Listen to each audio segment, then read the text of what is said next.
alzata in piedi contro l'arroganza e la violenza del governo israeliano di Netanyahu, che pensava di sottometterci con la sua violenza. La violenza dell'esercito di occupazione israeliano, che non ha risparmiato donne, bambini, ospedali, centri anti-Covid. Hanno dichiarato la tregua, non ci ammazzano con le bombe, ma vogliono ammazzarci con il Covid. Noi chiediamo all'Italia di intervenire e di far arrivare aiuti e ricostruzione di ciò che la macchina di guerra israeliana ha distrutto. Dicono che la nostra resistenza ha sparato 4.000 bombe e missili sull'Israele. Sono tanti quanti 40.000 tonnellate di bombe che i jet F-16 hanno scaricato su una striscia di terra abitata tra le zone più dense del mondo. Noi condanniamo la guerra, noi vogliamo la pace. La pace non può essere senza giustizia. Pace in Palestina, giustizia per il popolo palestinese.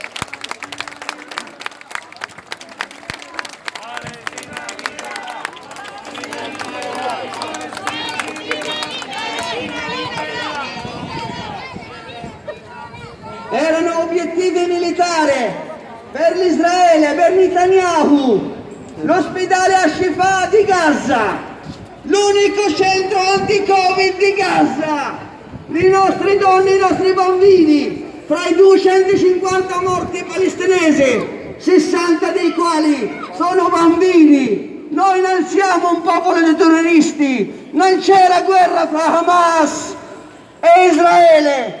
C'era una guerra fra Netanyahu e il popolo palestinese, c'era una guerra per acquistare i voti dell'estrema destra israeliana da parte di un governo che non deve avere nessuna legittimità internazionale. Noi chiediamo all'Italia di fare un sforzo, di fare la sua politica estera, quella tradizionale, politica estera con la P maiuscola, chiedendo subito il riconoscimento dello Stato palestinese. Lì c'è un popolo in più o un Stato in meno, noi esistiamo sulla nostra terra e da lì non ce ne andiamo. Netanyahu, i palestinesi in Palestina rimarranno, perché c'eravamo lì da quando c'era la storia dell'umanità.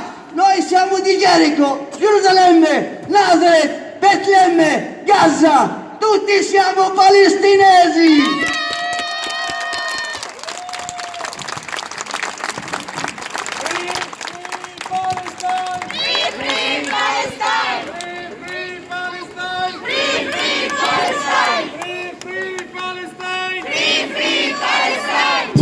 Non c'è un popolo in Medio Oriente che non mira alla pace quanto il popolo palestinese. 73 anni di ingiustizie, 73 anni che siamo profughi in tutte le direzioni del vento in questo mondo. Vogliamo tornare nella nostra patria, vogliamo vivere in pace, musulmani, cristiani, ebrei. Sappiamo che Gerusalemme non può essere la capitale di una religione. Gerusalemme è la capitale dell'umanità, la capitale dei musulmani, dei cristiani e degli ebrei e di ogni persona amante della pace. Noi chiediamo che l'Italia subito riconosca lo Stato palestinese, rispettando la legalità internazionale.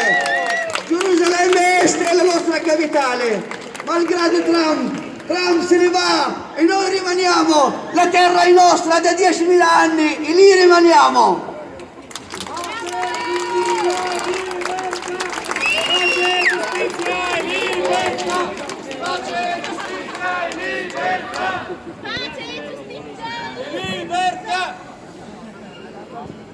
Noi chiediamo a questa bellissima gente di Padova e del Veneto che ci ha commosso, vi dichiariamo il nostro amore infinito, il nostro orgoglio di appartenere a questa regione. Non aspettavamo tante piazze, in 10 giorni siamo stati chiamati da migliaia di veneti in tutto il Veneto, luoghi che io personalmente nemmeno so che esistano.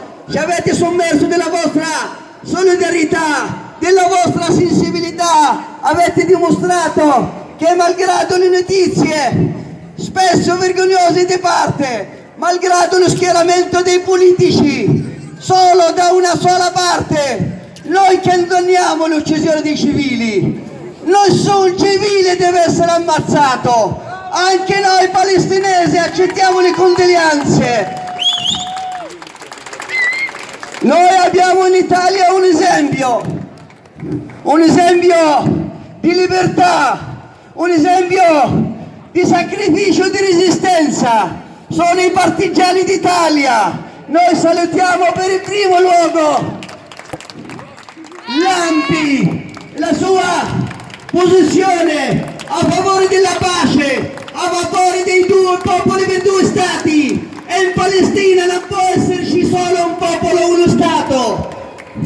Non perché noi non vogliamo la convivenza con gli ebrei e con gli israeliani, ma perché in Israele ora c'è un governo di estrema destra appoggiato da tutti gli estremisti antisemiti di Roma. Bravo! Palestina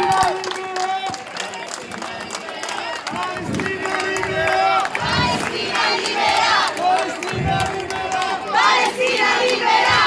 Noi chiediamo a Padova di completare la sua opera verso la pace. Siamo orgogliosi di abitare in una città che ha dato il nome di un premio Nobel per la pace a una delle sue piazze, Piazza Yitzhak Rabin. Noi chiediamo che Padova nomina una delle sue piazze in nome della pace al nostro presidente Yasser Arafat, che vinse il Nobel insieme a Yitzhak Rabin, due eroi della pace. Padova dia segno che la pace si fa in due e nessuno fermerà una pace con Israele sotto le bombe. La violenza non porterà mai la pace in Medio Oriente. Noi resisteremo come hanno resistito quelli dell'Ampi. Di fronte al nazifascismo hanno liberato l'Italia, e a Lampi do la mia prima parola.